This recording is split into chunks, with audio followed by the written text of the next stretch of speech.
समंदर में चीन की दादागिरी खत्म करने के लिए मोदी ने उड़ान भरी।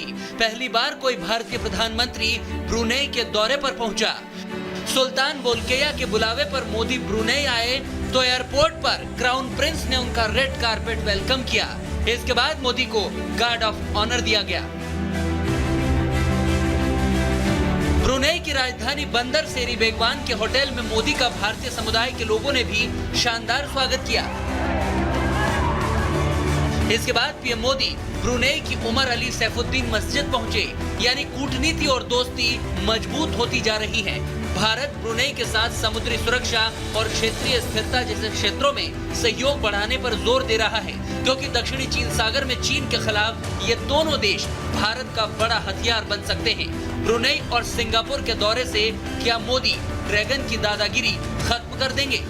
ये प्राइम मिनिस्टर की विजिट असलियत में साउथ चाइना सी में उस देश की दादागिरी को जवाब है जो एक्सपेंशनिस्ट पॉलिसी में साउथ ईस्ट एशियन नेशंस को धमका रहा है। ब्रुनेई का 2 दिनी दौरा पूरा करने के बाद मोदी 4 और 5 सितंबर को सिंगापुर जाएंगे। इस डबल विजिट से जिनपिंग परेशान हो उठे हैं, क्योंकि मोदी और बोल्किया की दोस्ती समंदर में ड्रैगन की गर्दन को दबोच सकती है।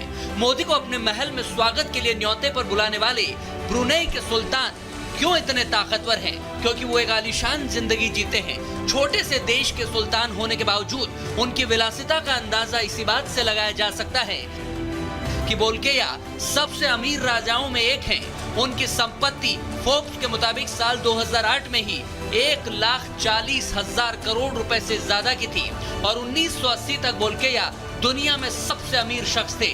रहने को उन्होंने 50 अरब रुपए का एक शानदार महल बनवाया है। वो लग्जरी लाइफस्टाइल और महंगी गाड़ियों के शौकीन है। कहा जाता है कि बोल्किया के पास करीब 7,000 गाड़ियों का एक शानदार काफिला है। सुल्तान इतने अमीर है कि 16 लाख रुपए तो वो सिर्फ अपनी दाढ़ी बनवाने पर खर्च करते हैं। उनके हेयर स्टाइलिस्ट महीने में 2 बार लंदन से बाकायदा प्राइवेट चार्टर्ड प्लेन से बुलवाए जाते हैं। बोल्किया ब्रुनेई के 29वें सुल्तान हैं। 1984 में अंग्रेजों के जाने के बाद से ही वो ब्रुनेई के प्रधानमंत्री के पद पर भी हैं। महारानी एलिजाबेथ द्वितीय के बाद बोल्किया सबसे लंबे वक्त तक राज करने वाले राजा हैं। इसीलिए 2017 में बाकायदा 50 साल पूरे करने पर उन्होंने गोल्डन जुबली भी मनाई थी। सोचिए, इतना रईस सुल्तान भी मोदी का दीवाना है और यही तो जिनपिंग की परेशानी की वजह है, क्योंकि चीन की घेराबंदी सिंगापुर और छोटे ही सही मगर ब्रुनेई जैसे अहम देश के जरिए मोदी कर रहे हैं। Bureau report, Republic Bharat.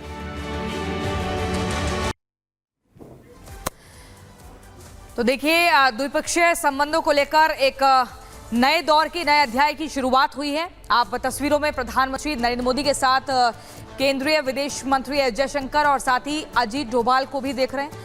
और यहाँ पर देखिए किस तरीके से एकदम गर्मजोशी के साथ ये मुलाकात होती है। और ऐसे में आपको बता दें, ये पहली बार ऐसा दौरा है पीएम मोदी का जब वो पहुँचे हैं ब्रुनेई और वहाँ पर मुलाकात होती है, कई मुद्दों पर बातचीत होती है। इसके अलावा प्रधानमंत्री नरेंद्र मोदी का सीधे तौर पर ये बयान आता है कि उनको ब्रुनेई जाकर खुशी महसूस हुई। और आपको बता दें, यहाँ पर लंबी मुलाकात के बाद द्विपक्षीय संबंधों पर चर्चा होती है, कई प्रस्तावों पर मोहर लगती है और यहीं से ब्रुनेई के बाद अब सिंगापुर रवाना होंगे पीएम मोदी। ऐसे में ये दौरा कई मायनों में खास बताया जाता है। वहीं सुल्तान हाजी से मिलकर पीएम मोदी ने अपनी खुशी को व्यक्त किया। ये तस्वीरें हम आपको मुलाकात की दिखा रहे हैं जब कई अहम समझौतों पर हस्ताक्षर होता है और एयरपोर्ट से स्वागत से लेकर ये मीटिंग तक की तस्वीरें हम आपको दिखा रहे हैं। लेकिन यहाँ पर आप देखिए, हम आपको ग्राफिक्स के जरिए बताएंगे समंदर में चीन की घेराबंदी अब कैसे। देखिए, चीन की अगर बात करें तो यहाँ भारत की तरफ से एक मजबूत स्ट्रेटेजी बन रही है। वहीं ताइवान और फिलीपींस को आप देखिए, फिलीपींस ने हाल ही में साउथ चाइना पर ये आरोप लगाया था कि उनकी फिलीपींस की जो सीमाएं हैं उस पर अतिक्रमण का प्रयास किया जा रहा है। और ठीक ऐसा ही आरोप जो है चीन की तरफ से भी लगाया गया था। ताइवान, फिलीपींस और वियतनाम ये दक्षिण चीन सागर के इधर आपको दिख रहे हैं। वहीं ब्रुनेई जहां पर पीएम मोदी की मौजूदगी है।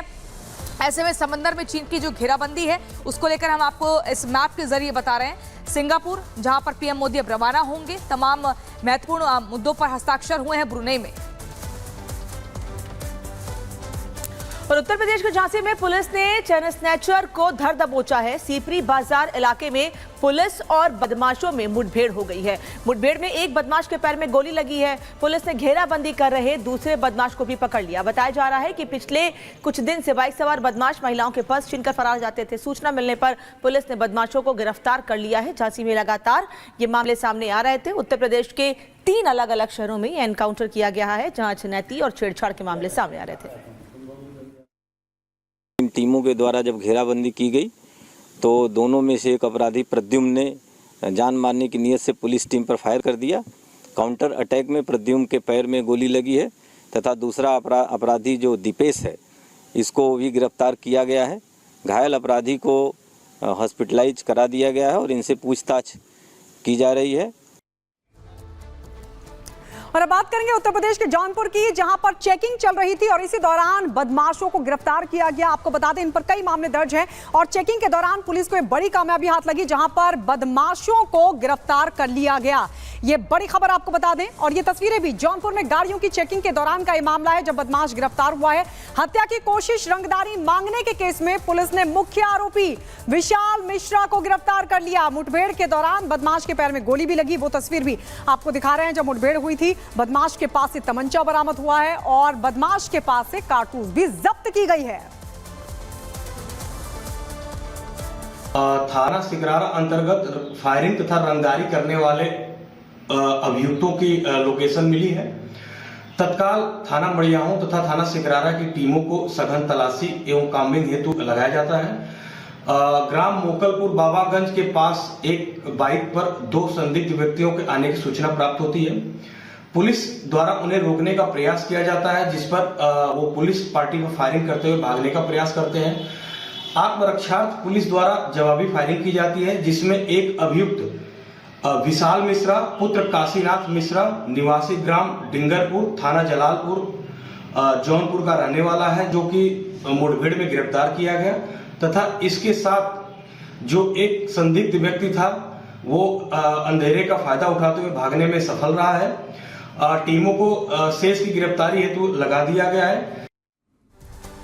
और चलिए इसी बीच अगली खबर आपको बुलंदशहर से बताते हैं, जहां पर 2 अलग अलग जगहों से 3 गौ तस्करों की गिरफ्तारी हुई है। लेकिन इस गिरफ्तारी से पहले आपको बता दें, पुलिस और गौ तस्करों के बीच मुठभेड़ की तस्वीर भी सामने आई है।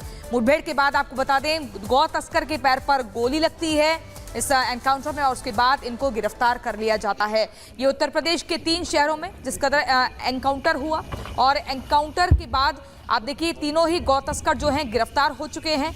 उससे पहले 2 अलग अलग जगहों पर पुलिस की टीम पहुंचती है। पीछे बत्ती आ रही है। एक रणनीति के तहत पूरी इनको गिरफ्तार करने का प्रयास किया जाता है, लेकिन ये गौ तस्कर भागने की फिराक में रहते हैं। दोनों तरफ से फायरिंग होती है और इस फायरिंग में जैसे ही इन बदमाशों के पैर में गोली लगती है, पुलिस इन्हें गिरफ्तार कर लेती है। उत्तर प्रदेश में 10 विधानसभा सीटों पर उपचुनाव होने हैं। सभी तैयारियां हैं, पार्टियों के अपने अपने दावे हैं। इसीलिए सियासी दंगल में इससे पहले हर कोई एक दूसरे पर जमकर सियासी तीर छोड़ रहा है। सीएम योगी चुनावी मंचों से देश की जनता को, प्रदेश की जनता को सपा शासनकाल की याद दिला रहे हैं, तो अखिलेश दलील दे रहे हैं कि महिला उत्पीड़न में यूपी सबसे आगे है।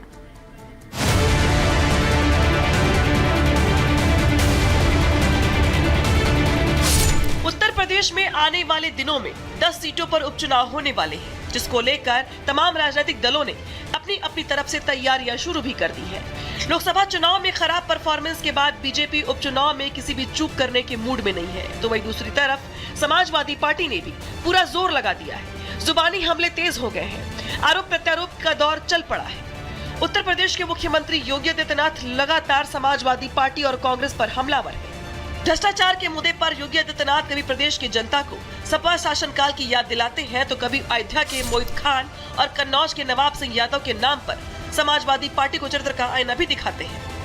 सामाजिक ताने बाने को छिन्न भिन्न किया, अराजकता और गुंडागर्दी इनके डीएनए का हिस्सा है।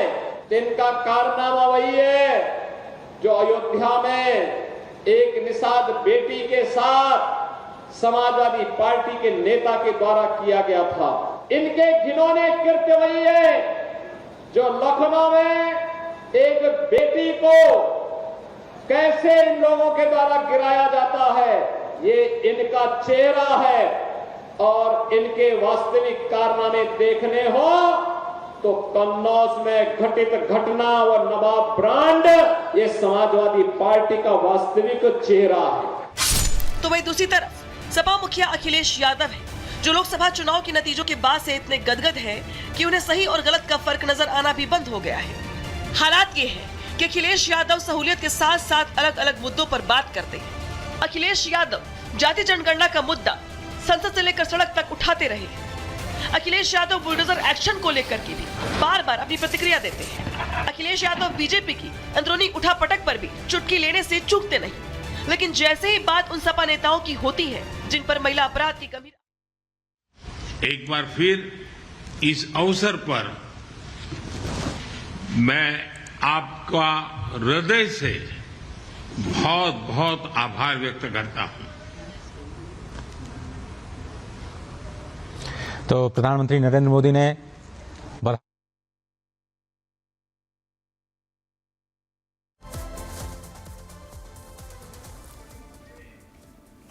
प्रधानमंत्री मोदी ने कहा कि सुल्तान हाजी से मिलकर बहुत खुशी हुई, द्विपक्षीय संबंधों को मजबूत किया।